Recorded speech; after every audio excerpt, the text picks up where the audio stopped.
कोई मरीज चले जाए, एक ही इनके पास एंटीबायोटिक्स देना, स्टीरॉइड एंटीबायोटिक्स। एंटीबायोटिक्स और स्टीरॉइड्स इनकी अपनी बुक्स कह रही हैं ये इम्यूनिटी सिस्टम को वीक करती हैं, कुव्वत मुदाफ़त को तबाह कर देती हैं। ऑन द लॉन्ग रन आप जब लेंगे, जब आपकी कुव्वत मुदाफ़त ही खत्म हो जाएगी तो किस चीज़ ने आपका दिफा करना है?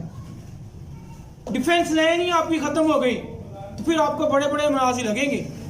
अब इसी फितरत से दूर हटने की सजा वक्ती रिलीफ देने की वजह से, मल्टीनेशनल कंपनियों के इंटरेस्ट की वजह से फौरी आराम आ जाए तो ये, लेकिन अब दुनिया फिर नेचर की तरफ आ रही है।